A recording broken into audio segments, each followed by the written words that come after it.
My name is Ev Schmidt, and on behalf of Axiom Conferences and Robin and Cody Johnson, I would like to welcome you all here this evening to the Seattle Dialogue, a quest beyond the limits of the ordinary. Dr. Rupert Sheldrake is one of the world's most innovative biologists and is best known for his theory of morphic fields and morphic resonance, which leads to a vision of a living, developing universe with its own inherent memory. This morphogenetic field proves that the sages were right. We are all connected as one. His books, The Sense of Being Stared At and Dogs That Know When Their Owners Are Coming Home, detail his findings. In 2005, he was awarded the Parrott-Warwick Research Scholarship by Trinity College at Cambridge University. Dr. Bruce Lipton is an internationally recognized authority on bridging science and spirit. He is the author of best-selling The Biology of Belief and teaches that when you realize that you are creating a specific field of energy around you according to the different thoughts and emotions you're experiencing, you are on the road to taking control of the things you find in your life. Ladies and gentlemen, I would like you to put your hands together and help me welcome Dr. Bruce Lipton and Dr. Rupert Sheldrake.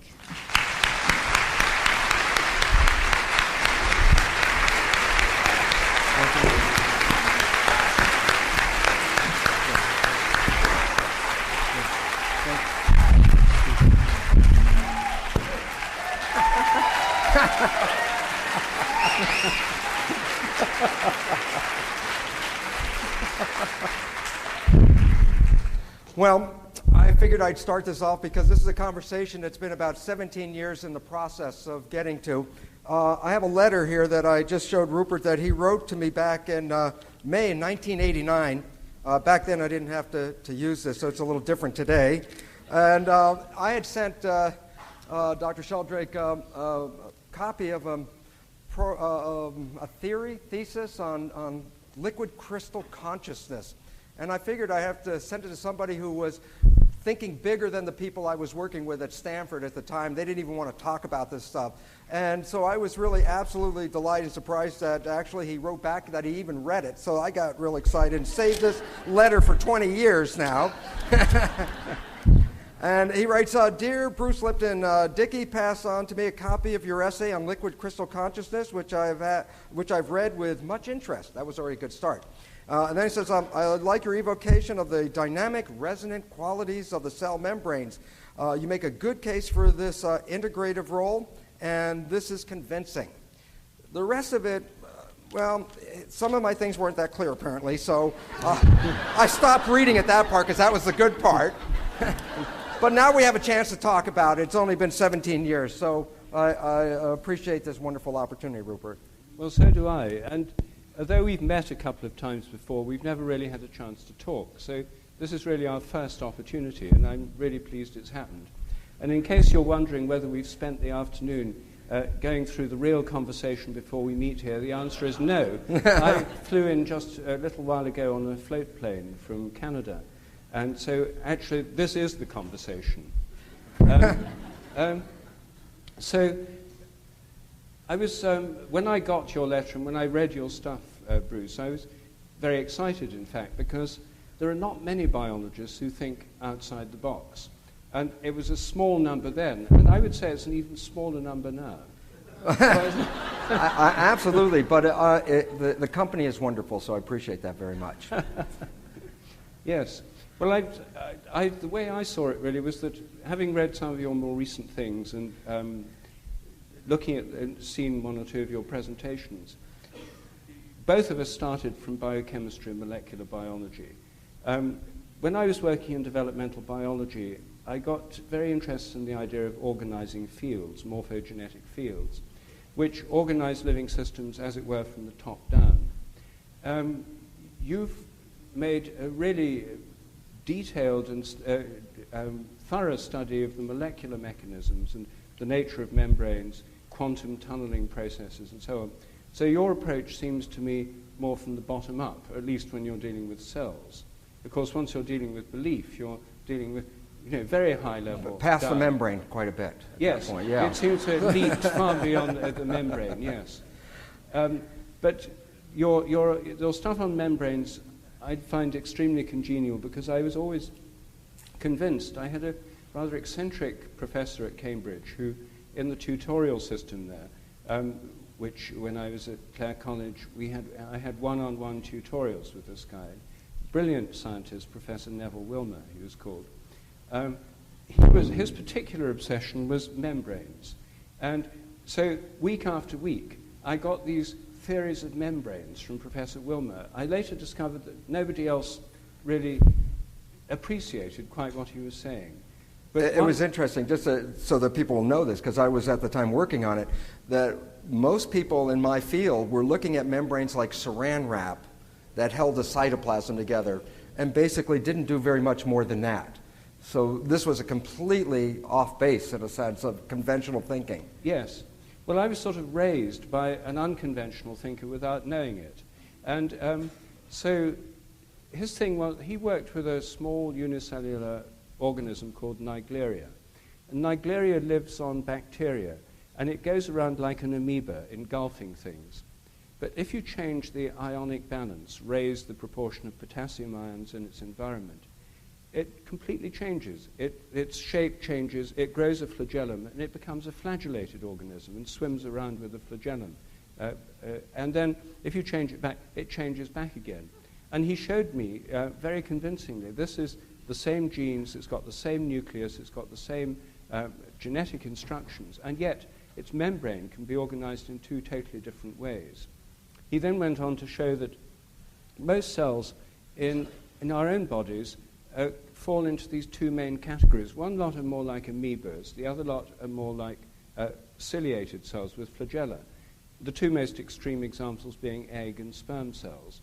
But even in our mucous membranes, we've got the ones that secrete the mucus and the ciliated cells that carry it along. So different cell types with the same DNA have totally different patterns of membrane organization. It's the membrane organization that's the key. So I would lap this stuff up. I was completely convinced by Wilmer. And then I discovered no one had heard of his theories, or not many people. And so when I found your paper, I thought, at last, here's somebody else who's got this rather holistic view of membranes. It's not all just DNA and proteins. Well, for me, it was a real exciting part of my life because, as Rupert talked about, I came from the conventional world. I was teaching in a medical school, conventional story about how DNA controls life, the central dogma, the belief of our being genetic automatons.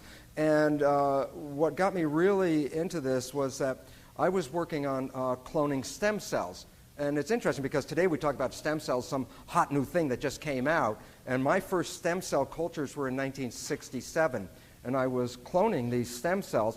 And what that meant was I'd start with a single cell and then let it isolate it and then let it divide, and it would create a colony of several thousand cells, all genetically identical.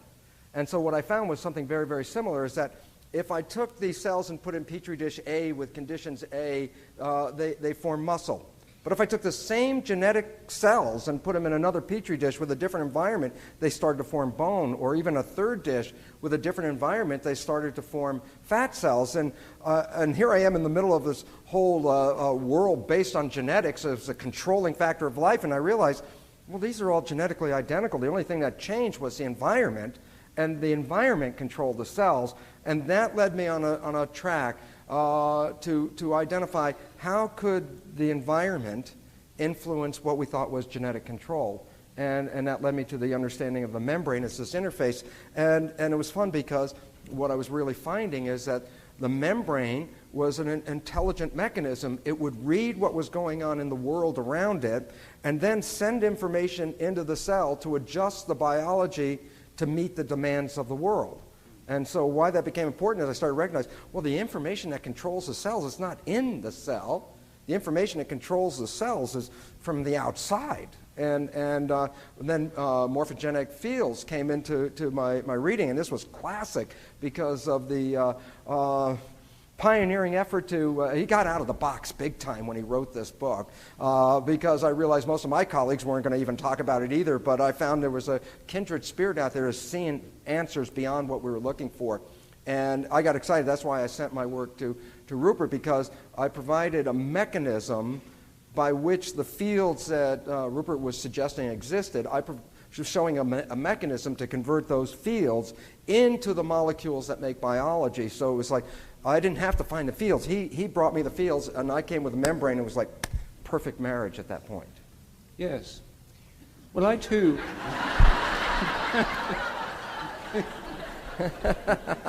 It's not yet consummated, but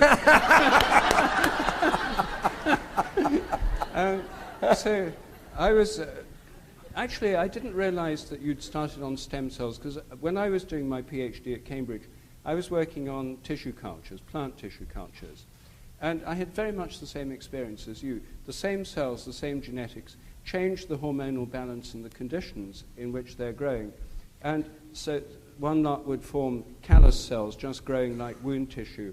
Another lot would start forming little xylem cells, the wood cells, the ones that conduct water in plants. And you could change the destiny of these cells just by changing the chemical conditions. Somehow the membranes and the cells were responding. And in the plant, when they do this in a regular pattern that I came to the conclusion must depend on fields. How I came to that conclusion was that I made a big discovery when I was a research student. I discovered that the main plant auxin, the main plant hormone called auxin, indole-acetic acid, is actually made by dying cells. As they die, the proteins break down. As the proteins break down, the tryptophan gets broken down, one of the amino acids. As that's broken down, it gives indole-acetic acid. Any dying cells produce auxin. Your dying cells, my dying cells, any dying cell, I tried dying rat liver, dying yeast, dying bacteria, dying plant cells. They all produce this plant hormone. And plants are full of dying cells. Every wood cell in a plant is dead. It thickens up its cell wall, and then the cell commits suicide. It dissolves itself to produce little tubes that conduct water throughout plants. That's what wood is. It's made of these little tubes. And these cells that were dying, making the wood cells, seemed to be where the main hormone auxin was being produced.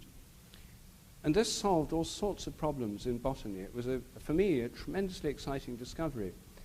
At that time, I shared the beliefs of many of my colleagues that just understanding chemicals and where they're produced and where they move would help us understand development, because they'd switch on and off genes. I then realized, after a bit of reflection, this explained too much. All plants produce auxin. All plant tissues have these dying cells. And yet, if you take, say, a hollyhock plant, the leaves and the flowers, the petals, have completely different structures, and yet they have the same veins and the same chemicals. So the chemicals alone couldn't explain it.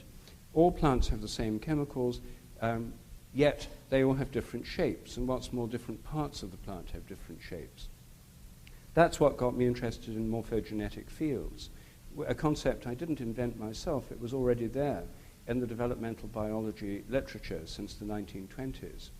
And interestingly, the very first description of it by Alexander Gervich in the 1920s was in relation to mushrooms. And Gervich was fascinated by the way that in mushrooms, fungal hyphae grow as single threads through the soil or through rotting wood. And then these separate threads, all growing independently, when the right moment comes, grow together, and then they form the fruiting bodies like a mushroom. How on earth did these separate threads know what to do? They're all the same to start with, but some form the cap, some form the gills, some form the stem, some form the membrane at the top, the skin. How on earth did these cells know what to do so it was harmoniously coordinated with the rest? And he came up with the idea of morphogenetic fields, fields concerned with the shaping of form, morphe, form, genesis, coming into being, fields to do with the coming into being of form. I thought a very brilliant idea, and of course I'll say more about it tomorrow, But this really led me into this whole field approach to biology. Not just him, but a whole series of biologists after him had developed this idea. So did you, in your, what stage did you come up with field ideas? Well, when I started to, it was interesting, I was still stuck in the chemical world. And I identified that on the membrane, there are these structures called receptors. And there's an interesting parallel here, which we'll talk about again maybe tomorrow, and that is that we are made in the image of a cell, actually. So that if I talk about a cell or I talk about a human, we're still talking about the same thing. So the skin of the cell is very much similar to yours in a sense. It's a boundary that contains the inside, but it also has the ability to read the environment. So as we have eyes and ears and nose and taste and all these other receptors, cells have on them the same things but in micro form in a sense. So they're reading the environment, and the truth is, from my second grade image, when I first saw cells, I saw them as sentient beings. I didn't see them as just moving around in the water. They were like the amoeba would go look at something and then back away and then move somewhere else, or the paramecium. So I saw them as people, and it turns out to be, here's a very interesting relation, if you that we'll talk about at some point in regard to fractals, that we are made in the image of the cell. Every function that is in our human body is already present in every cell. Anything you can identify in here is in a cell. It's got digestive, respiratory, excretory, nervous, reproductive system. Every cell even got an immune system. And so the relevance that was really fun for me is that by understanding the nature of what the cells were reading in their environment, it changed their lives. And then I started to recognize this because I'm cloning these cells in a petri dish, and the simple thing that you've learned right away in culturing cells is sometimes the environment isn't that good when you culture them, and you put the cells into these cultures, and next thing you know they're sick and dying and they don't look very good. But I found if you take those cultures and then put them into a better environment, the cells immediately recover, grow, and start to flourish. And then all of a sudden it hit me, I said, oh my goodness, realize this, that while we see ourselves as single individual entities, that's a misperception, because the living things are cells. We are communities of cells, about 50 trillion cells has been suggested, making us up. Why that's relevant is that in a simple reality, we are like skin-covered petri dishes. And if we put our petri dishes in a good environment, then we flourish and do well. And if we put it in a bad environment, we start to reflect what was going on in that environment, and that we can come back and then get back into a good environment and recover. And why this became important is, for me, it took the emphasis to understand the nature of health and vitality was to look outside of the cell and not look inside the cell, which became, to me, a physical complement of the world. So the cell becomes a complement of its environment. And so then the issue is, what is that environment? And my conventional teaching only left me in the physical world of molecules and atoms and the material world. And it was at some point after I left my conventional job that I picked up a book by Heinz Pagels called The Cosmic Code. And it was about quantum physics. I had no idea about quantum physics, really, because as a biologist, I was just lucky enough to get through physics in school. And so, but it turned out that I realized that not only myself, but every one of my colleagues was only programmed with what is called Newtonian or, classical physics, which is a world based on material reality. That they didn't understand anything about quantum physics, neither did I. But as I started to read the book, I was totally shocked, because the simple truth is this: physics is the primal science. If you want to study biology, you got to know physics before you know biology. And I started to go back and I realized not only did I not know it, everyone in my field had no understanding of this physics. And the first thing the new physics said is, it's not the physical reality where the information is. It's in the field, the invisible stuff. And all of a sudden it was like that jumped me from my mechanical material world idea into entertaining the concept of the invisible force as being more powerful. And then, and what it ultimately brought to me was the concept of spirituality, which I didn't believe in. And I actually got into science to avoid the spiritual stuff. And it's interesting because when you're growing up and you hear these people give all this wonderful spiritual wisdom, and then as a kid you look at their lives, and even as a kid you go, geez, well, that doesn't work for that guy very well, so why should you listen to that? And so I really went into science because I thought that's where I'm going to find all these truths to make sense out of my world. And the joke for me was, when I finally got to the awareness and I was already a tenured faculty member, I realized I was teaching religion as much as I was teaching science. And that's because we were just teaching dogmatic beliefs based on what everybody, like a show of hands. How many people want to believe in this? Oh, that's enough people, so that's a rule. And so the issue about that is that I started to realize is that we were completely misunderstanding the nature of the game, and that you cannot live in this world without understanding first the mechanisms of the quantum mechanics, which is the foundation. And it's kind of weird because that's that weird science. That's the one it's a particle, it's a wave. How can it be both? And that's the nature of the game. And yet, the moment you bring that science into this field of biology that we're talking about, all the problems that we're really basically facing in the world today start to sort themselves out in much better solutions and resolutions than the mechanical drug pharmaceutical industry answer to the issues. And it's an unfortunate situation because my perception of it now is that this has been perhaps one of the biggest destructive events in biomedicine is their collusion with pharmaceutical industry. Yeah.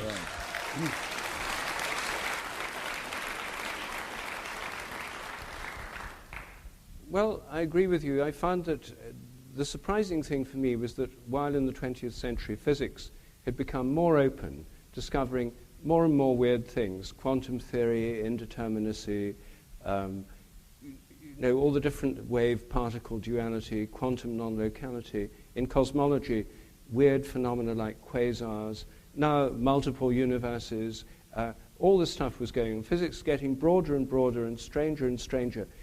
In the same period, throughout the 20th century, biology has gone in exactly the opposite direction. It started broad, and it's got narrower and narrower and narrower, right through the 20th century.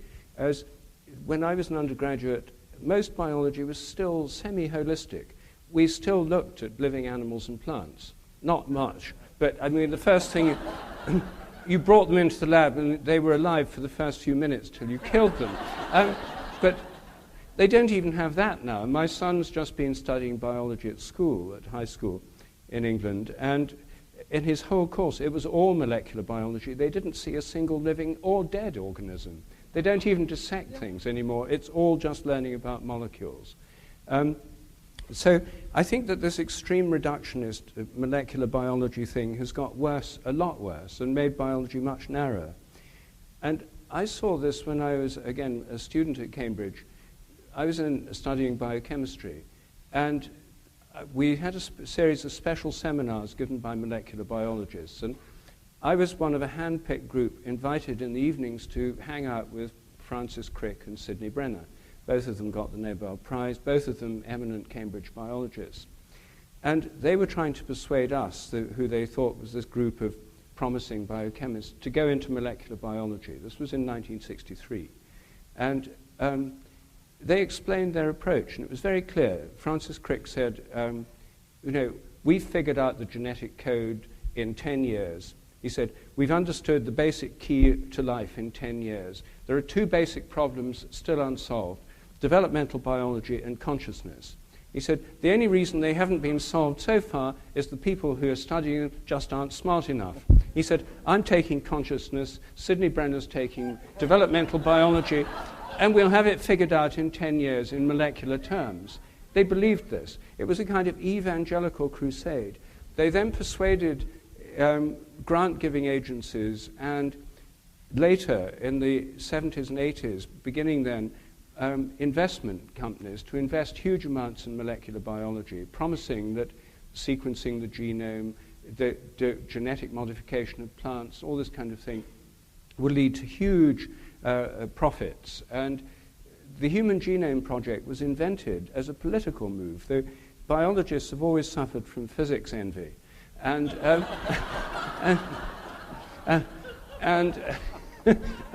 and there was a debate in the early 80s about physics has got big science, multi-billion-dollar projects like atom smashers, colliders, and so forth, as well as all the stuff they had, space programs. Biology was still a kind of cottage industry. So they wanted some big project that would capture the imagination, that you could explain. It had to be something you could explain to President Reagan. Well, that limited your... that limited the possibilities. And they came up with the Human Genome Project. It was big, it's human, it's a multi-billion-dollar, it's the kind of thing that would be a milestone in history. It had all the right things. It was a smart move. It then meant there was a huge amount of money, billions of dollars invested in it. Then this led to biotech companies and all sorts of... And if you have hundreds of billions of dollars invested in molecular biology, that means there's lots of jobs. If there's lots of jobs, universities have to train people for those jobs. And it swung the entire balance of biology right over to the molecular side. Universities, many of them hardly do any other biology now. So this was, I think, a deliberate thing with market forces going along with it that has led to this tremendous distortion of biology in this reductionist direction.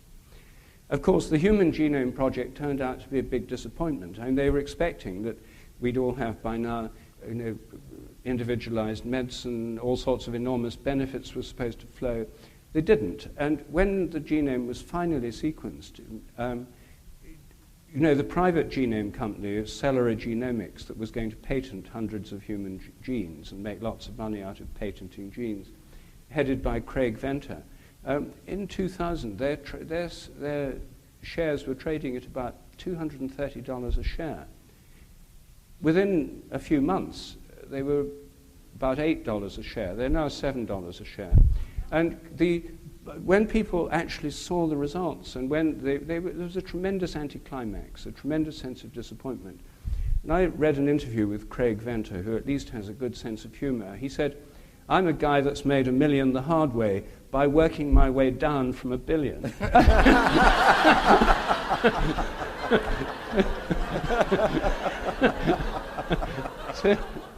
So I think that this enormous boom in molecular biology, leading to a tremendous distortion of the whole of biology, might actually be coming to an end, because it's running into the ground. And one reason I think this is that molecular biologists are now drowning in data. They've sequenced not just the human, but dozens of other genomes. There are computer databases stacked with these huge amounts of information. It's now easy to buy machines that do this. Every issue of Nature and Science, the leading international journals, are crammed with full-page ads for sequencing machines, molecular biology, chemicals, and so forth. They just don't know what to do with it. Now they think that by hiring computer experts and calling it bioinformatics, that somehow the answer will appear. But actually, the more smart guys in that field are realizing that just piling up detailed molecular data isn't going to work. It was a real interesting, to me it was not a disappointment, it was a total failure of the system for this reason. That a very interesting point, because Paul Silverman, one of the architects of the Human Genome Project, wrote, and I didn't know it myself because I was caught up in the field thinking, the Human Genome Project sounds like a good humanitarian kind of thing to do. And then I read what it was principled on, and it was really created by venture capitalists. Yes. And the reason for it was this. They anticipated that they were going to make a list of all the genes in the human body. And so that any defect that anybody would ever have would be some way connected to a gene. And if they could identify every one of these genes, then every one would be like a new drug that they could use to treat anybody's particular illness. And when the project got off the ground, the venture capitalists were all excited because according to the model, it would take over 100,000 genes, maybe 150,000 genes to make a human. And of course, the venture capitalists, that's 150,000 new drugs. That's where everybody jumped on the bandwagon. They were going to patent them all. In fact, I think they have patented most all of the gene segments at this point. But the failure was, and they didn't talk about it, which is always a fun part, when the results came in, there ends up to be about 21,000 genes. And why this is relevant is that some of the smallest animals on this planet have about the exact same number of genes. And so the reality, there was no difference between men and worms in this regard. And it really it just blew the bubble up because it was, as you said, all the plans. As soon as we have this list of genes, we're going to be able to fix everybody and anybody. And then the issue was not only were there 120,000 missing genes, but then they were complete void as how can you make a human with only 21,000 genes. There was nothing even in their thinking box of where you had to get way out of the box to try to figure out how could you make a human with this. And the issue is, when you put this much money into something, it's like a steamroller going downhill, gaining this momentum, you pass the finish line that says, okay, you lost the race, and yet the power of this thing is just pushing on, and we're still buying the same story. If you pick up the newspapers about, oh, a gene that controls this and a gene that controls that, as if like nothing ever happened. It's like, same story, just ignore the results. And the reality is, you cannot ignore the results. But there's so much money, as you said, in that genetic industry that they're trying to keep this thing afloat, and yet the model is gone. Yes. The model is completely gone. I think that something that also boosted this was the whole ideology of the selfish gene. You know, Richard Dawkins' book, The Selfish Gene, came out in 1974, and it portrayed genes as selfish, ruthless, competitive. In fact, it perfectly fitted sort of Thatcherism in Britain. And this kind of right-wing, competitive, selfish type politics that glories competitiveness and aggression and stuff. And I think that also helped this process along, because it gave a kind of ideological underpinning. And it does mean that and we're going to come to the solutions tomorrow. Don't worry, this may seem a bit negative, but we have to diagnose the problem first. I saw this very clearly illustrated. I have my closest friend when I was at Cambridge as a graduate student was working on protein synthesis in the biochemistry department. He later got the Nobel Prize for his work in discovering cell cycle proteins, cyclins, proteins made when cells start dividing. He's called Sir Tim Hunt. He got the Nobel Prize in 2000 for his work on cyclins. He was invited to give a lecture at the Royal Society, London. It's Britain's National Academy of Sciences, the oldest one in the world, called the Royal Society, just the Royal Society. It was the Croonian lecture. It was once a year. He got a medal. The president was there, rows of people, eminent scientists, minister for science, everyone was there. He gave a lecture on cell cyclins, and he started with his first PowerPoint, the cyclin formed in cell dividing cells. Then you have to find out what activates the cyclin. So cyclin activase factor, and then cyclin activase factor B, and cyclin activase factor phosphorylase, and then cyclin activating factor phosphorylase. And soon, as the thing grew up, there were about 30 of these things, and all with arrows pointing to them. And this was just to do with proteins involved in the cell division cycle. The details proliferated and proliferated and proliferated until this mind-numbing slides getting more and more detail on them. We finally ended the lecture with these slides with hundreds of these interacting things. And then at the end, the president of the Royal Society, Lord May, stood up and said, well, thank you, Dr. Hunt, for that very stimulating lecture. And he said, now I think we have time for some questions. Any questions? And there's absolute silence. I mean, I've never... And then after a few minutes, embarrassing silence, a hand went up. Yes. And so this woman stood up and she said, in the cyclin activase phosphorylase B, is it more activated by magnesium or by calcium ions? He said, well, I'm glad you asked that question. We're working on that at the moment. He said, some people think more calcium, some people think more magnesium.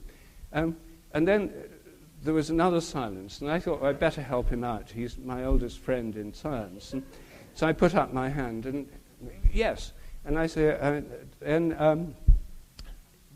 could this be, does this same system work in plants? A simple question. And he said, well, we don't yet know, some of the details the same. Anyway, that ended that. And then there was more awkward silence. And then he, to break the ice, said, well, I'm afraid nobody seems to be asking many questions. He said, and the two that have come, he said, were not exactly planted. He said, but the first was my wife, and the second...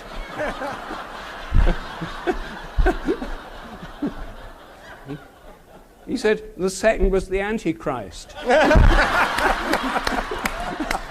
and all these heads in the front row turned round. So then there were clearly no more after that. So Lord May then had to say, well, Tim, surely there must be some simplifying principles somewhere. And he said, well, if there are, we don't know what they are.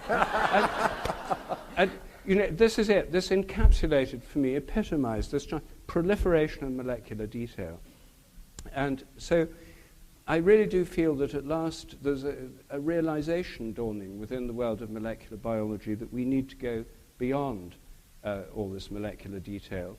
And I think that the other thing that's becoming clear to a lot of people is that the whole debate in biology is now being influenced by consciousness studies, that biologists are realizing, having left out consciousness for years, decades, centuries, it's becoming really important. And that is leading, I think, to a whole new perspective coming in, at least in relation to the brain. Well, it is, and an interesting aspect of it is still, but you're bringing those molecular people back into the same story, so they're still trying to explain everything on the basis of the chemistry, because that's all that they work with, and they're not really ready to take the jump outside of this right now, and that's an unfortunate situation because there's so much data out there, and yet here's a simple reason why we're not going there as far as I'm concerned. It goes like this.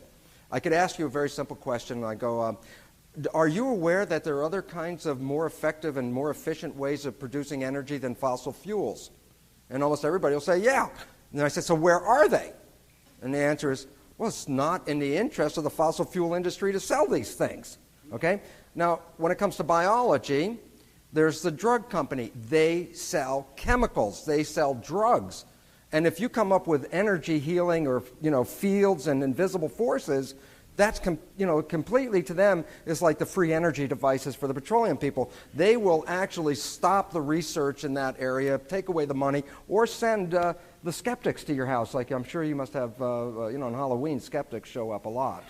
Well, I've never had house visits from skeptics, but I do get a lot of abusive emails.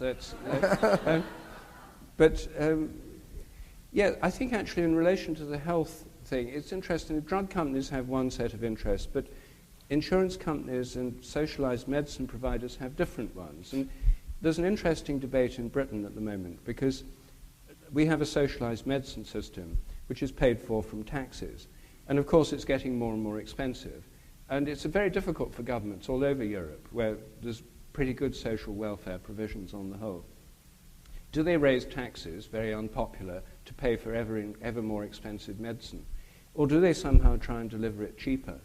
And they're now very obsessed with what they call evidence-based medicine. What this means is that in its better forms, they do peer-reviewed study, meta-analyses, and they find that if a generic drug will have the same effect as an expensive patented one, they now put pressure on doctors to dispense the generic drug, often made in India. It's really cutting the costs. So it's not in their interest, actually, to support pharmaceutical companies to a very large degree. In Britain, we also have a certain amount of alternative medicine within the National Health Service. And on the whole, it could be a lot more, and there's certainly the potential for a lot more. It's held back by the evidence-based medicine movement, because there they say, well, there aren't lots of papers in peer-reviewed journals about this, and there aren't because there aren't any grants for it, and there aren't any grants for it because the people who give the grants don't want to fund it.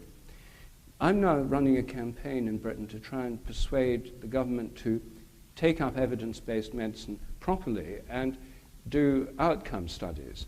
That, I think, is the fairest way. I call it level playing field trials.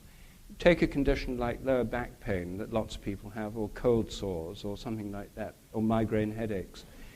And then you could have, say, 1,000 people who suffer from it, allocate them at random to different treatment modalities. Anyone who claims to be able to cure it could try.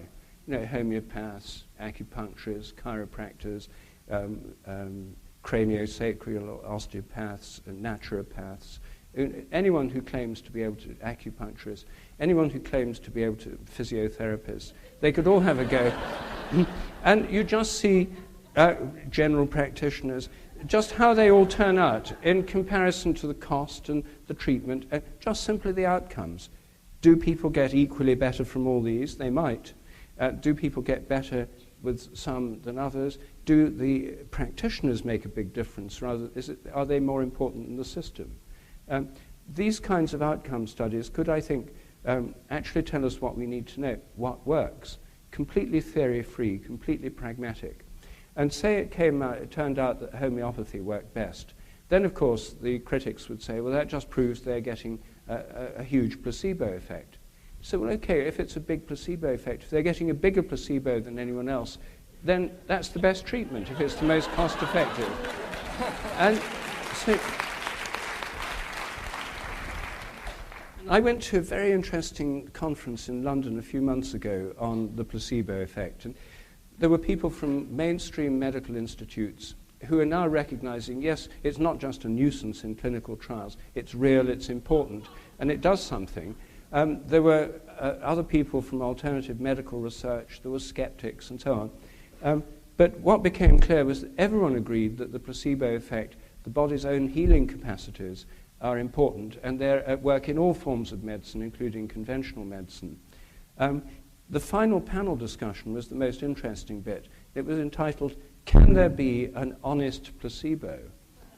Because a placebo, if it's a blank pill, doesn't work if you know it's a blank pill. You have to think it's some wonder drug for it to work. So can there be an honest placebo? I thought it was a really good question. Well, and there's a dishonest placebo out there right now that people buy by $1 billion a year called Prozac. Prozac, in a chemical test in a laboratory situation by the drug companies, revealed to be no better than a sugar pill in its effectiveness. And yet they just hid all that data, and it was hard to get it out that Erwin Kirsch, a psychologist at University of Connecticut, had to go through the Freedom of Information Act to get this data from the drug company and reveal that, in fact, it is no better than it's a good placebo, though. Yes. It's a good one. And you know why? Because as you say, if you take a sugar pill and you don't feel anything, then it's just your belief that's, I think it's going to work. But the Prozac works really good because it has a side effect. It actually makes you tingly or something. I don't know, something like that. But the point about it, as soon as they take it, they say, oh, it's working. And as soon as they feel it, it enhances the placebo effect even farther. Yes. And the statistics are very clear. 1/3 minimum, 1/3 of all medical healing is directly attributable to the placebo effect, and that includes surgery as well as drug-related healing. Yes. So, and as Rupert was mentioning, it's very important, is that the drug companies are doing their level best now to identify people who react to placebos, to eliminate them from their drug so they can find a test to identify them and then take them away from the drug test, because the placebo people ruin the drug trials, because most of the drugs are no better than the placebo effect. Yes. Well, Owen Kirsch was actually at this conference. He was there. He's now moved to England, and he's at the University of Plymouth. He gave a brilliant paper. What he showed, much as what you say, in the published trials, the Prozac, the placebo was 80% as effective as the Prozac.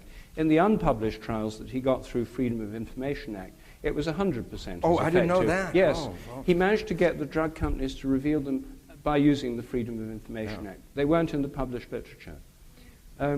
So this is very, very interesting, isn't it? And I think that the whole interest in the placebo effect is actually a way in, because everybody agrees it happens. Conventional doctors have been saying it for years. It's obvious it involves the mind. And now I think there are some quite interesting theories. I don't know if you've come across Nicholas Humphrey's theory of the evolution of the placebo effect. No, I haven't, actually. He's a friend of mine, a psychologist in Britain. And he's an evolutionary psychologist. So he's in other respects a skeptic, a materialist, got all the right credentials for getting on well in the scientific world. But his theory of the placebo I find very interesting. He argues that the interesting question is not why does the placebo effect happen, but why doesn't it happen most of the time. And his theory, simple and plausible though, is that not just in humans but in animals, if when you get an infection or a disease or something, if the animal throws the whole of its immune response and the whole of its healing capacities at this disease, what if another one comes along? Because you see, it takes energy and commitment of the immune system to respond in this way. But then if another disease comes along, another emergency, another injury, you've got no reserves. So he thinks what's happened is that not just us, but animals in general, have a system where the healing response is ramped down to a lower level so that it's not working at full capacity because something has to be kept in reserve for other problems that might arise. But as soon as an animal or a person knows that they're safe, they're being taken care of, that they're being protected, then there's no need for this extra, keeping this capacity in reserve, and it's disinhibited. That's the placebo effect, according to him. It's interesting because stress hormones have been identified as the chemistry that shuts off the immune system. And as you said, it's a way of conserving energy for what's needed. So, for example, if you have a bacterial infection and you have a bad case of diarrhea, and a lion is chasing you, then you have to decide how much energy you're going to put into fighting the bacteria and how much energy to put in running away from the lion. And it turns out, I appreciate it because you don't fight the bacteria, because if you get eaten by the lion, then diarrhea is his problem at that point. But the reality has been really, so basically this is a mechanism of the system to protect you against the greatest threat. And that stress hormones are actually used by the medical profession when people get a graft of a transplanted organ or tissue. They give them the stress hormones. That shuts off the immune system and protects the rejection. Well, that's cool. That's an experimental situation. But what about all of us on our day-to-day lives? And this is what the big issue is by stressing yourself. I can tell you right now, if you start putting up the stress hormones in your system, then you are automatically beginning to shut off the immune system, because that's the trade-off. Are you afraid of the interior threat or the exterior threat? Which is greater? And of course, in our world today, Homeland Security is going to tell you every day where that threat should be. And the relevance about that is we have gotten sicker since 9/11 as an entire population because of the overall stress. And this is just wiping us out financially as a nation. Downward. And the pharmaceutical companies have made over in excess of 20% per year more profit than every preceding year. So in 5 years, they are making 100% more profit just because we've gotten weaker on this thing. And I would like to suggest something, Noah. This is an interesting possibility. That we are given a lot of instinctual abilities when we arrive here, and I would include self-healing as an instinctual ability that we got. But let me tell you about another instinctual ability, and then I'll come back to the reason why. All humans can swim the moment they're born. They can come out of the birth canal underwater. All humans can swim. It's guaranteed. Then I ask a question. Well, if that's true, then how come we have to put so much effort in teaching Johnny how to swim when he's 5 years old if he's genetically endowed already to how to swim? And the answer, then you go back and say, well, think about it this way. As Johnny was that infant, every time he got near the water, the parents threw a big fit. Oh my God, Johnny's by the pool, Johnny's by the creek, Johnny's in the bathtub, wherever Johnny. But Johnny's got it figured out, because in his learning state, he's now got it figured out. And he says, this thing, which I now recognize as water, is very dangerous. Why? Because every time I get near it, these people go crazy. And so the issue about it is, so now that Johnny believes in his heart, deep down in his knowing of experience, that water, it means death. And then you put a bathing suit on him, and you want to throw him in the water. And I know he's scrabbing like a cat with claws, he's not going to let go. Why? Because you've conditioned him for 5 years that water is going to kill him, and now you want to throw him in the water, okay? He can't swim after that. He lost it because of the fear. Now, put that into it, so we add this back to the healing thing. We're all able to innately heal ourselves. It was a given. It was built in. People were here 1 million years before medical school, so there was a lot of life going on in healing before doctors were here. And the issue about it is this. Now take these people, these kids, go back into that infancy of that child, and things that we now know that actually the child is downloading memory even before it's born, so everything is being recorded. And here's the thing that finds out. Every time that child gets sick or someone in the family gets sick, what's the dialogue? Oh, we got to take Johnny to the doctor. We got to take Johnny to the doctor. Or everybody, anybody got sick goes to the doctor. This is a learning. What does it say? It builds in a consciousness program that says that if I get sick, I have to go to the doctor. Yeah, but you're already innately able to heal yourself. Not after the learning, because the learning overrides the instinct. Why? The learning of the fear of the water overrode the instinct of swimming. So what happens now is what? The belief that says that the first step in my healing is I go to the doctor. And then the innate system can start to kick in because you've accomplished step one. And the joke, if you think about it, is how many people get well on the way to the doctor? And the reason is once you start to complete that step, then you're telling the system, okay, let's go ahead with the rest of it. I did the first step. And I think that is the interference part. It's a learned consciousness, the override of an instinct, I think. Yes.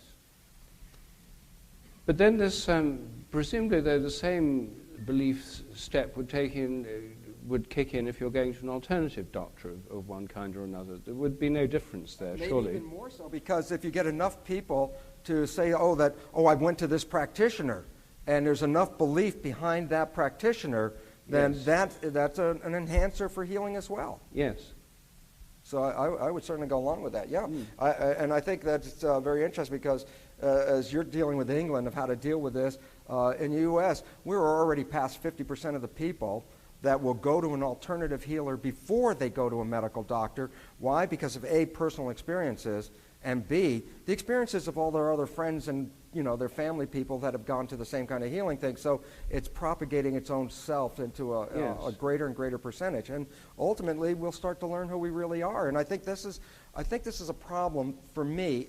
It's interesting because I spent some time in Australia, New Zealand, and it's interesting because I'm talking about the nature of our learning overriding our abilities. In other words, you were given abilities, but your consciousness can override these abilities. And in these countries, they voice it in a way that we don't voice it, but we follow the same thing. They call it cutting the tall poppies. And what they mean by that is when you plant poppies, they all pretty much grow up to the same height. And then every now and then some poppy shoots up higher than all the other poppies. And so the resolution is anything that shoots up its head higher than all the other heads, you cut its head off. And the nature of what that represented is when a child starts to express properties that go above or beyond the average, then there's a social tendency to tear them back down, cut the tall poppy, and say, who do you think you are?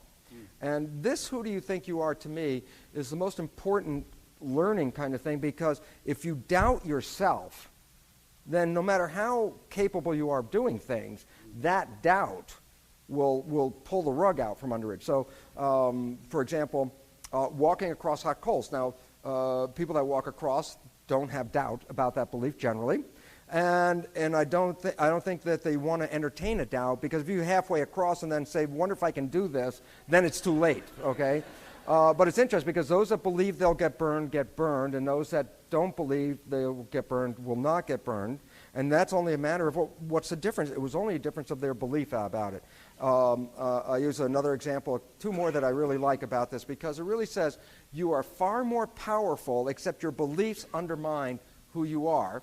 And so I'll give two more examples. Just one is the, and many people have seen this, like a woman lifting a car up to get a child out from under the car. Well, I mean, you get good weightlifters, they're going to lift 400 pounds. That's really supreme. And here's a woman who's not athletic in any way, lifting up, not the whole car, but certainly on one side, it's got to be 1,000 pounds at some point, lifting it up to get a child out. Not that she questioned her belief about it, because there was no question. It wasn't even in her mind that it was questionable. I have to lift the car up to get the child out. So it doesn't go into doubt. You can't really pick that car up if you try to think about it and say, I wonder if I can pick this car up. That would create the problem. And the last one, we have walking across hot coals, lifting up 1,000 pounds or more. And the one that I really like, I say for last, is down south we have Pentecostal Baptists. They work themselves up in a Jesus state and of ecstasy, and they get all excited about how they're testifying that God protects them. And many of these people in this Pentecostal church down in Kentucky area and Virginia area, they play with rattlesnakes and copperheads, poisonous snakes, and in testament that God's going to protect them. Even if they get bitten, they don't really have any consequences of it. But those aren't the cool ones. The coolest ones in the group have so much faith that God will protect them, they drink toxic doses of strychnine, and they have no harmful effects. And you have to stop and say, how weak am I or how powerful am I? And the answer is, to me, it really comes down to this.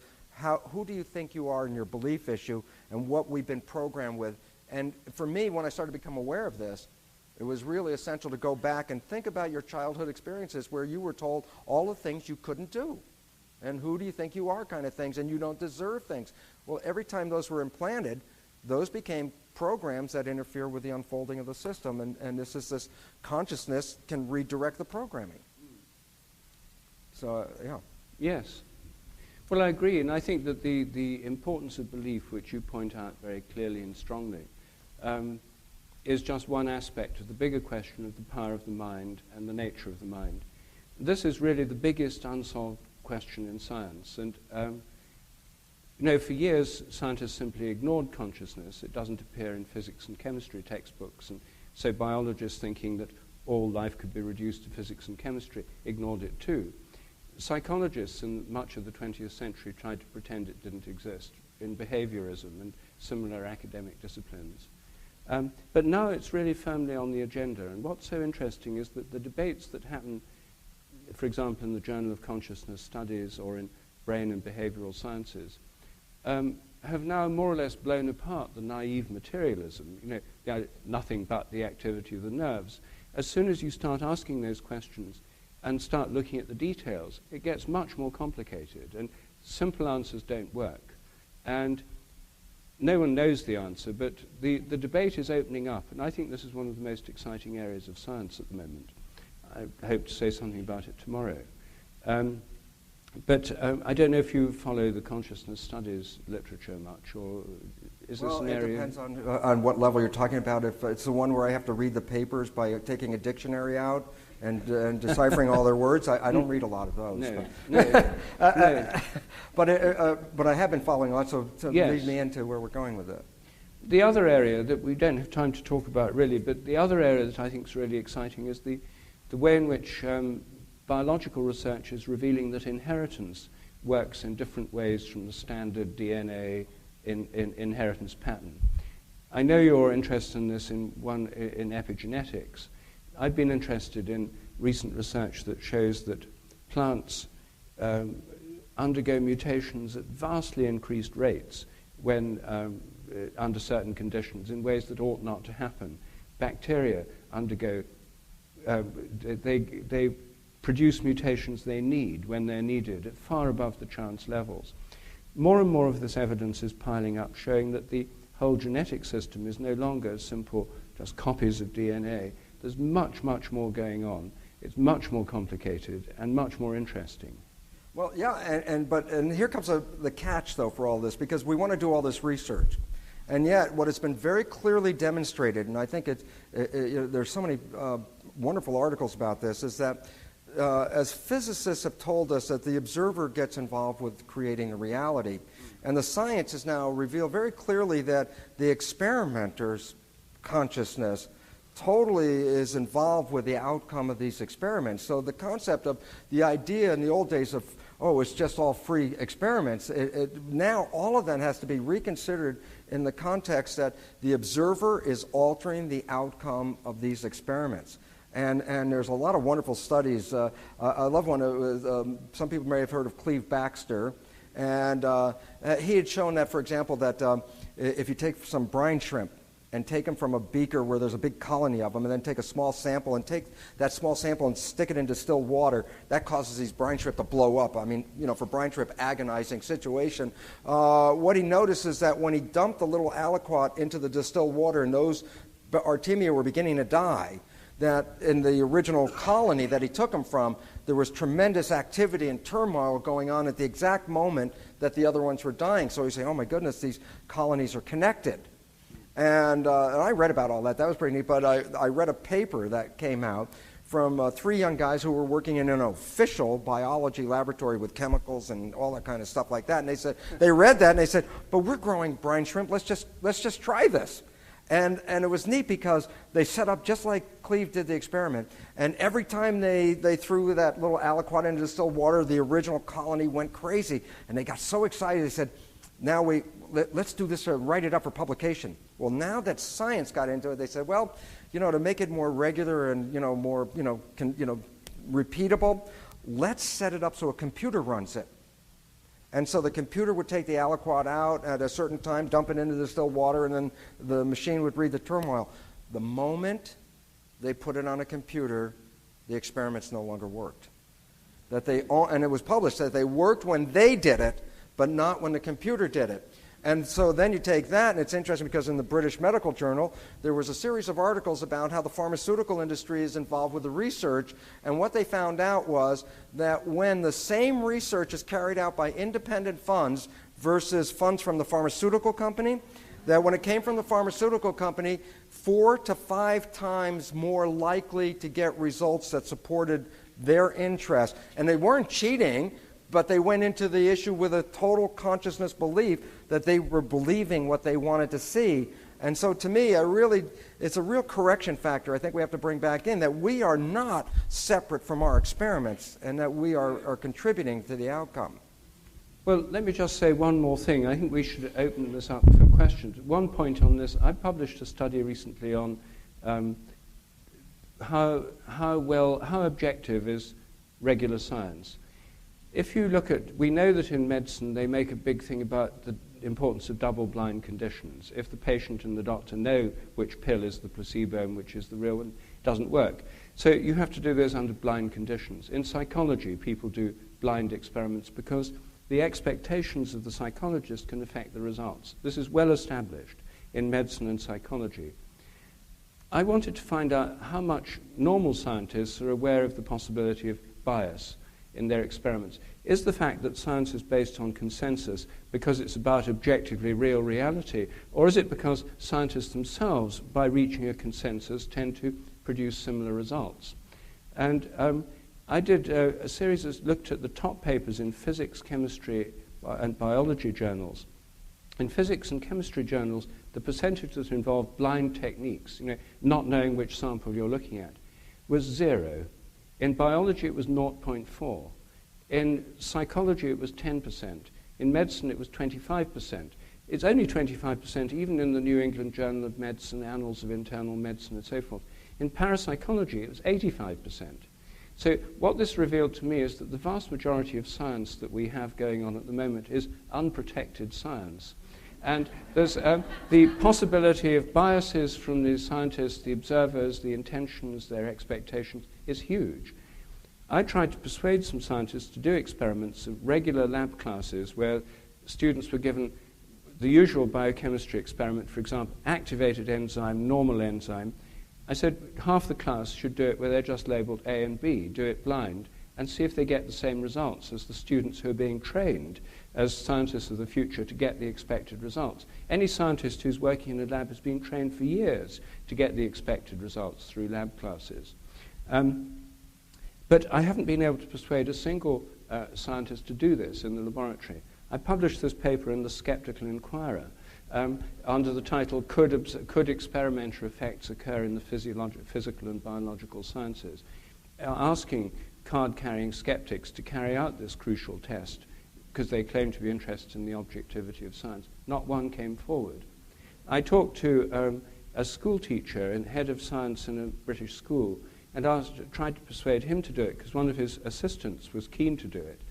And he said, this experiment will open up a can of worms. He said, of course people are going to get the expected results. That's what these lab classes are all about. And he said, and it's going to open up a can of worms, and I don't want it opened up in my school. And so,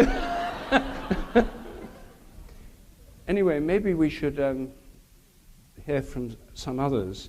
I think that might be a good idea. So I think what we'll do, ladies and gentlemen, is if you have a question that you'd like to ask either Rupert or Bruce, if you'd like to come up to the front here, what we'll do is we'll have people on both sides, and we'll take a question from one side, and then we'll take a question from the other side. We are being taped this evening, so what I'm going to ask you to do is when you speak, speak right into the mic so that we get you loud and clear. And Bruce, I'm going to ask you to move the mic. Move it up. Yeah, please.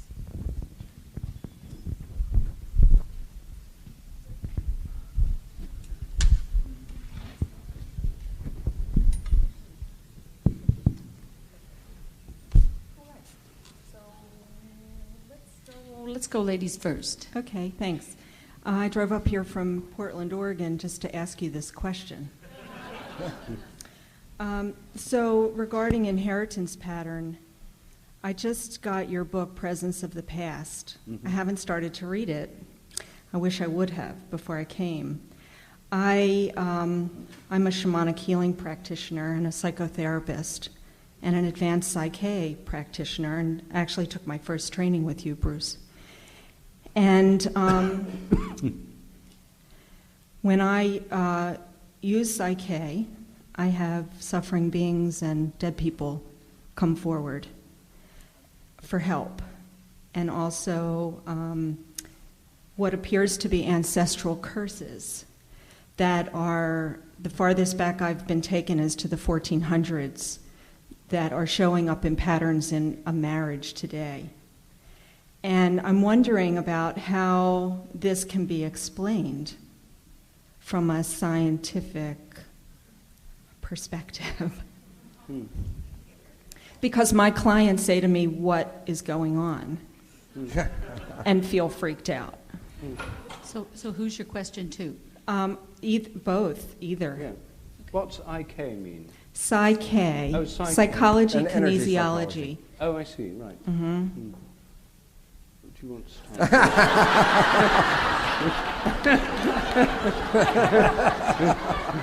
Okay.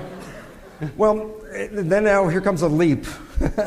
And the leap is that when I started to understand the nature of the cell membrane as the brain, I also realized that all of us share the same cells, live in the same environment. We have different lives and different experiences. So it's not just cells in an environment. There's something personal to ourselves.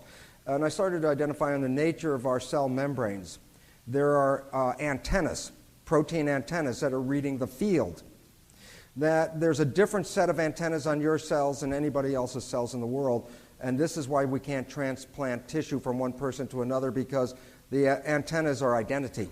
And some of them are called self-receptors, which receivers of self. When I started understanding, I realized that the field was playing into the biology. I also recognized, of course, that the biology was playing back into the field. It's a two-way street. And so to take it to a level that even is like practical level for me, it was when I understood that I had an identity outside of myself that was there and independent of my biology because it was a field, and whether my cells are here or not, that field is there. And I started to realize that if my identity's out there and it plays through my receptors and it plays into my body, and then I have these dual existence. I have a physical part of my life and I have a non-physical part of my life.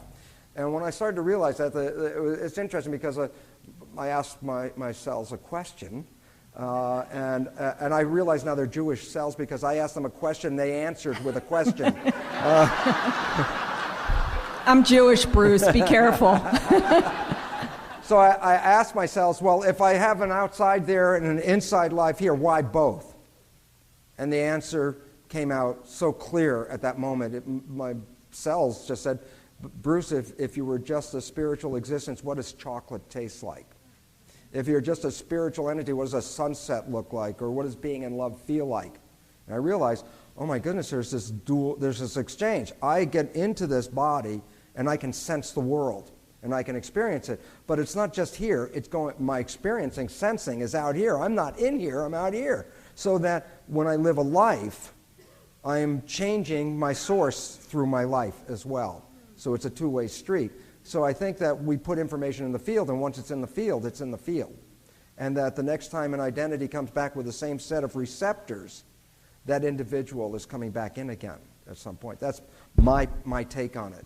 But it really accounts for the fact that I see that there's an identity for us that is picked up by these antennas that is not a material identity and it's something from the field. So it would speak to an ongoing identity that's out there and that's changeable by our personal experiences. Mm-hmm.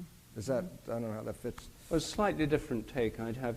I think that we all tune into a kind of collective memory through morphic resonance. And I'll be saying more about this tomorrow morning.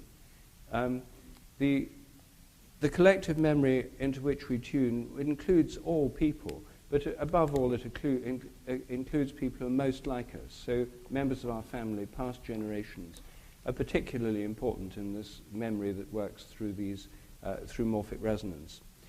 This works through the field. It's based on similarity. It works through the morphic fields of the brain and the body.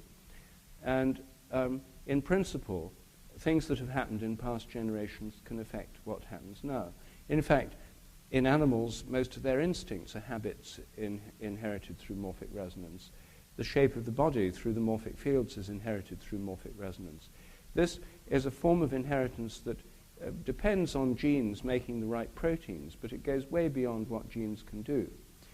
Now, whether or not a curse or a pattern in a family could work over so many generations is, to my mind, simply an empirical question. I mean, I haven't looked at the cases that you're referring to, so I can't answer the question specifically. But in principle, there's a way in which memories can work across generations, and normally in the form of collective memories. So, yes, I mean, inheritance involves much more than genes. I think genes are grossly overrated, in fact.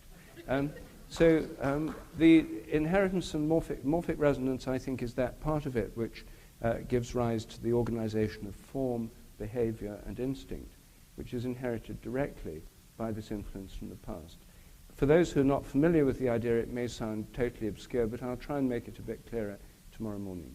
Thank you. Can I ask you a question about that? When you're talking about the morphic resonances as a collective, can it be composed of individual, like, you know, in a parallel sense, like cells make up a body? Can morphic resonance be made up of smaller, units of individualized morphic resonance? Well, if you have influence from many people in the past, you get a kind of blur, a superimposition. But morphic resonance is based on morphic fields which are organized in nested hierarchies. So you'd have resonance to do with particular small patterns, you'd have the bigger patterns. There's every level of organization would have morphic resonance involved. So I don't think that that cultural inheritance depends on sort of atomistic memes like genes. Yeah. I think it depends on there's smaller and there's bigger patterns, and all of these can be well, cultural, but that's automatically, by saying that, you've already included a large yes. population. Yes. But I was just wondering if individual resonances collectively could make a cultural reference. Well, that's how the cultural ones come about, from individual contributions. But if you had, say, in the morphic resonance underlying the English language and the ability of babies to learn it, we've all contributed to it by speaking it. We're all contributing. I mean, you and I speak differently, so does everyone in this room. But when you put it all together in the morphic resonance, you get a kind of generic English language characteristics that we all inherit when we learn English.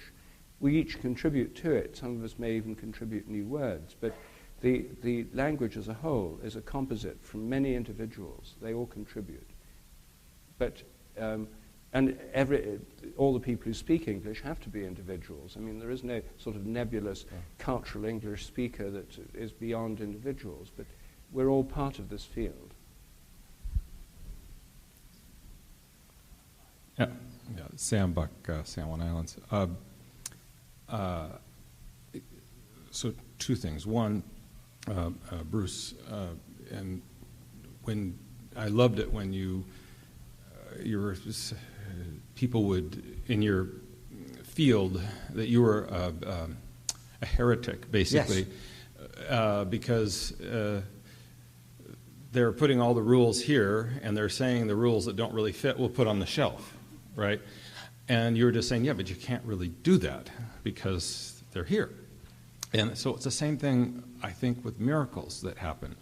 I've listened to tape or Larry Dossey, and he refers to some things that have happened to people who were like in a body cast because they had bone cancer so bad they couldn't support themselves, and then they go to a place to have a miracle to see if it would happen, and it does, and lo and behold, their body is back.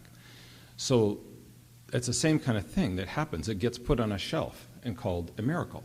rather than it was actually a physical thing that happened. And so I'm wondering about that, and if you could just comment on it. And then the other is the medium that you talk about in the morphic field, when the dogs know when their owners are coming home, that kind of thing. Have you tried to describe actually what that medium is? I mean, is there some, because obviously it happens. We're in this physical world. It's a physical thing that happens. So it's not I don't even think of it, I'm not sure even what the edge of spirit is and physicalness, because we're here and it happens. So I'm just curious about that. Well, let me go first. The medium of morphic fields and how they work is what I'm going to talk about tomorrow morning. So I'd rather not, to explain it properly would take me quite a while. And so I'd rather defer that. I realize you may not be here. No, I will be here. You will be? Thanks. Okay, well then, can I just defer that till tomorrow morning? Because that's one of the things I'm planning to talk about. In my particular case, when it gets down to the concept of miracle, I find that is one of those scientific exceptions, but there's a scientific foundation for all of it. And that our issue is to, when things get out of the box and it's not in the standard belief system, then what we do is ignore it and call it metaphysical, spiritual, whatever it is, just to get it out of the discussion. We don't want to talk about it. But the problem, as you brought up, is that there's so much of this going on in medicine all the time. There's a point where we actually have to stop and we have to start owning that there's real events going on here where people change their beliefs or attitudes and then have profound physiological changes, cellular changes immediately upon doing that. And the issue is it really gets down to the stuff that both Rupert and I have been talking about for years, except that it's not in the drug-related industry because they don't have that miracle drug, and therefore, and it can't be done with a drug, so they don't even, it's just not, let's don't talk about it. And science has inevitably taken things that we call these exceptions and taken them out of the picture because it muddies the water for something that they have such strong belief in that they can't change the belief. So it's interesting. We know that the whole gene theory is completely flattened. It doesn't work this way.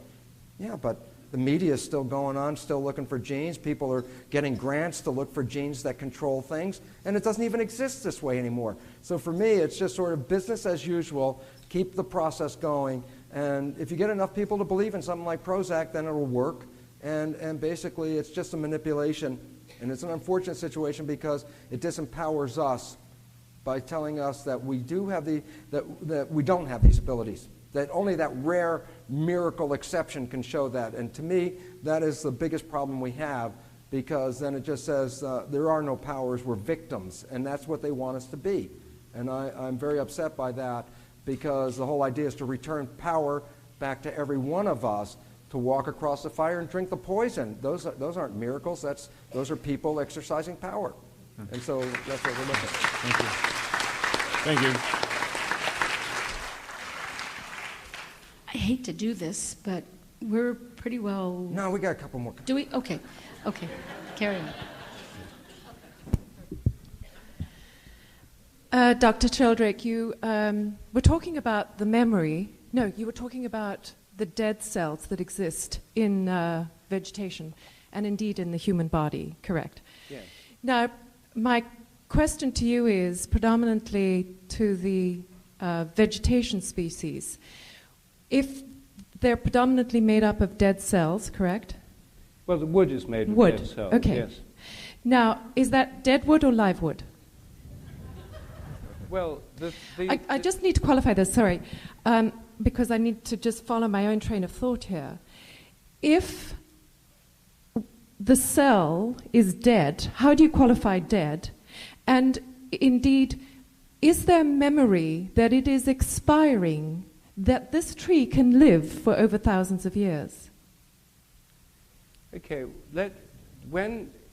one of the things that's become very clear in modern biology is that a lot of cells commit suicide. It's called apoptosis. And in the development of a plant, the cells that conduct water, the xylem cells, are dead empty tubes. It's just got a cellulose wall, there's no nucleus, no cytoplasm. As the cell becomes a wood cell, it thickens up the wall and then it dissolves itself And these are indeed dead cells. And most of the wood that makes the beams that are holding up the ceiling here, and wood on floors and pencils in trees and so on, most of those are dead cells.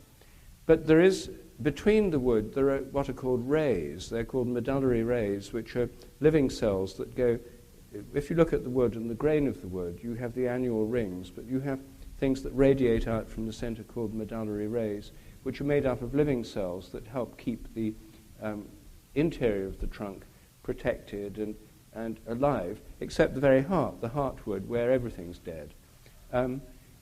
Then the bark, between the bark and the wood is an area of intensely living cells dividing that produce new cells, which is why tree trunks get thicker as they get older. And they produce new bark cells. But there are a lot of these dead cells, and most of the wood that we use as structural material is dead cells. All right, so then in the human body, are we indeed inheriting the wisdom of that cell as it expires? Well, I think as these cells expire, they have a... Because we also then have the option to be a different human being in every single moment. Well, a lot of our cells expire all the time. They're turning over all the time. The intestinal lining, all the cells on your skin are dead, or at least on the outside of the skin.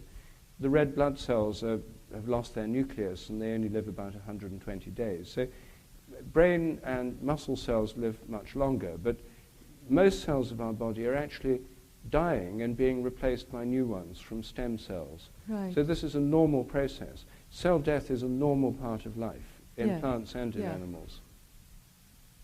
Thank you. Do we have time for one more? 2 or 3, I would say, if they're short. Because it's only 5 feet.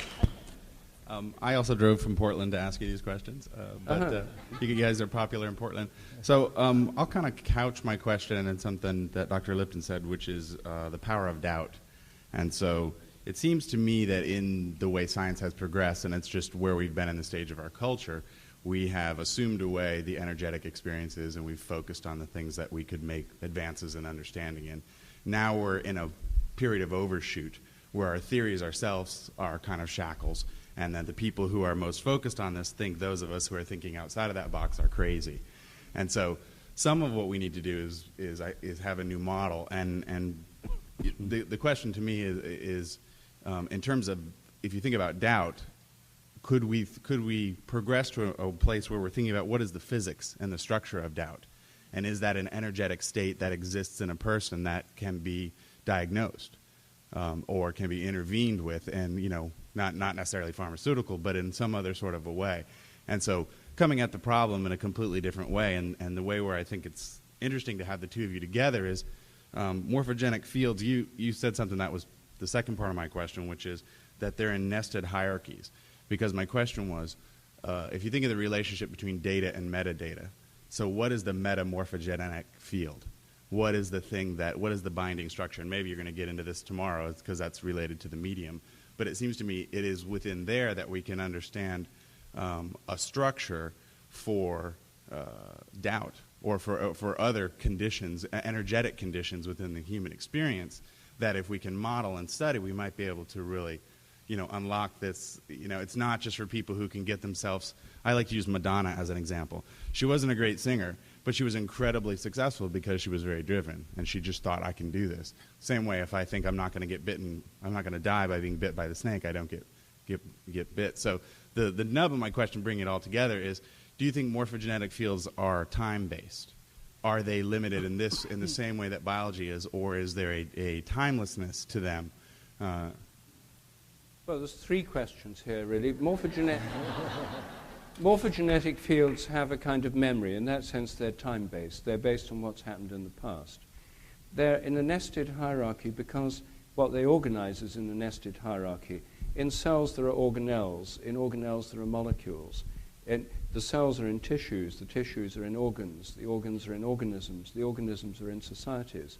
Each of those levels has an organizing field, a morphic field. So the individuals within a society are organized by the societal field, which acts on individuals. Individual fields act on organs. Organ fields act on tissues. Tissue fields on cells. Cells on organelles, and organelles on molecules. and molecules on atoms. At each level, there's a field organizing the whole. Each part is part of a larger whole, but it's also a whole itself made up of parts. That's the way the whole of nature is organized. It's true of subatomic particles in atoms, in molecules, in crystals, planets, in solar systems, in galaxies, in galactic clusters. Nature is made up of many levels, and the higher levels include the lower ones. It's not arbitrary. They're larger systems that include, like those addresses some of us wrote as children. When I wrote one, when I wrote them at home, Newark-on-Trent, Nottinghamshire, England, the United Kingdom, Europe, the world, the solar system, the universe, etc. We're always part of larger systems. When it comes to doubt, I think all of us are in favor of doubt if it means people having doubts about things we don't believe in ourselves. I mean, I'm one of the problems both Bruce and I have is dealing with dogmatic scientists who have no doubt at all that their sort of molecular reductionism is going to reveal the secret of life. They've been saying this for decades. They still do. They used to say, give us 10 years. Now then they said, give us 20, and now they still say, give us 20. I mean, it's always somewhere in the future. It's what Sir Karl Popper called promissory materialism, issuing promissory notes against future explanations. And there's a situation where I think more doubt would actually be a good thing. It's a matter of getting the right balance. And I think that doubt involves an ambiguity. It involves what could go one way, it could go another. In quantum theory, it would be called superposition. You've got two possibilities or two or more possibilities superimposed, and it could go one way or another. Most of our consciousness is concerned with ambiguity, and most of our conscious life is to do with choosing among possibilities. If we were absolutely certain all the time about everything, we wouldn't really need to exercise our minds at all. But I think when it comes to getting better, this faith that you're going to get better, you're going to be safe, you're going to be secure, does enhance the healing process. And having that kind of faith is reasonable if you feel secure and you're not undermining it by needless doubts. So it's a dialectic of doubt and certainty, and there's far too much certainty in the world at the moment, I find, in certain quarters. I have to deal with these extremely dogmatic skeptics like Richard Dawkins, and these people are absolutely certain they're right. These dogmatic atheists who are on the rampage at the moment are absolutely convinced they're right. They're absolutely certain that what they believe is true. They attack other people's beliefs. What they don't do is look at their own. And I think more doubt would be a very good thing in some cases.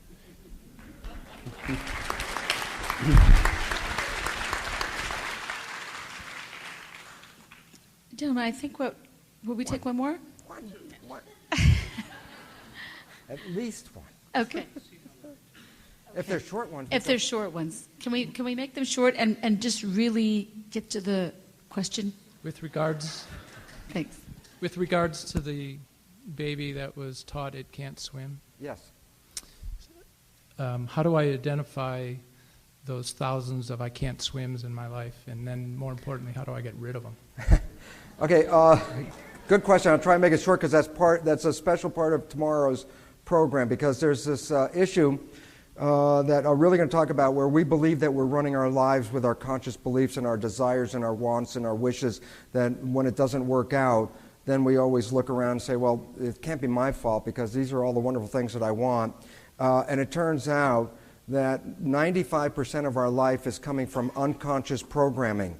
Only about 5% is coming from the conscious mind. And so the relevance about that is if you're unaware of the programs in the subconscious mind, then you're unaware of 95% of what's going on in your life. And this is the critical part. So now the question is, how do you talk to the subconscious mind to find out what's in there? And here comes the hard part. There's no entity in the subconscious mind. And this is biggest failure as far as I can see, is because people keep talking like, come on, wake up, fix it, do it right, and they get mad at themselves because they keep talking and they still play the same behaviors again. And if you really look at it, what appears to be going on here is that the subconscious mind is equivalent of a tape player. It learns an experience, and then you push the button, and it plays the tape. And people even say, oh, that guy pushed my buttons, and then all of a sudden this behavior came out of me. Well, the important understanding about this tape player is that it is a tape player, but there's nobody in the tape player. So the idea, if you want to change a program in a tape player, don't go up and talk to the tape player, because it's not going to do it. There's a process, and you can push a record button. And in some of these new energy psychologies, lots of modalities, all different kinds, on my website. Look under resources, energy psychology. Many of them use what's called kinesiology, and very quickly why that's important is it's muscle testing. What is muscle testing? And the fact is this, is you make a statement with your conscious mind, and if it turns out to be in harmony with the program that already exists in the subconscious mind, then both minds agree and there's harmony and there's strength in the system. But if you make a statement with your conscious mind and the subconscious mind doesn't agree with that statement, that it has a different program in there, that causes a disharmony in the system, which is reflected as weakening of the muscles, not just any like arm muscles, every muscle in your body. So a syntonic optometrist can have you look at an eye chart, and let's say you're reading line 6, and then you get real irritated all of a sudden. You might have to go up 2 lines because all of a sudden your eye muscles will get weak. But when there's a lot of harmony in the system, then you actually can read down a few extra lines. So the issue is this. There's nobody in there. How do you find out what's going on? And the answer is you bring up questions with the conscious mind, and if the subconscious mind agrees with those, then you get a harmony response, and if it doesn't agree, you get a weakening of the muscle, a disharmony response. And before everybody goes and do this, as Dr. Sheldrake talks about, there's also interfering fields, very critical part. If the person that is pressing on your arm is involved with the outcome, the answer to the test, then they distort the test by quantum entanglement. This is, Amit Goswami talks about some of this, and it's really important to understand that. So it's a good assay, but it's fraught with some entanglement issues, so you don't get always perfect answers. So I just want to throw that out. It's not 100% anything. Yes, how do you find out what's in there? Challenge it with a question and see if the subconscious mind is in harmony or disharmony by what happens with that. And we can change it. Just go to the resources on my website and look for energy psychology modalities. To poorly paraphrase Buckminster Fuller, you can't improve upon an existing paradigm. You have to create a whole new one. First, more than anything, I want to acknowledge those of you like yourself that are creating a paradigm in which science, spirituality, belief can all come together. And I tell you, it's like I can't stop getting this, and it's just so exciting. So as a chiropractor, number one, thank you for what you're doing in my field. My question really is, number one, is as a person in the healing field, really do I have any more responsibility other than to inspire and uplift another and to change their belief? Because that is the driving force. And number two is, where does self and other stop? If a person I'm influencing you, to what degree do I have a power over you? And to what degree does the priority of what you believe, what you think, what you affect, counter-ride whatever is in the field or in other beliefs or in others' words? So it's that self-other distancing. So if you could just comment on that. Well, oh yeah, the answers to life.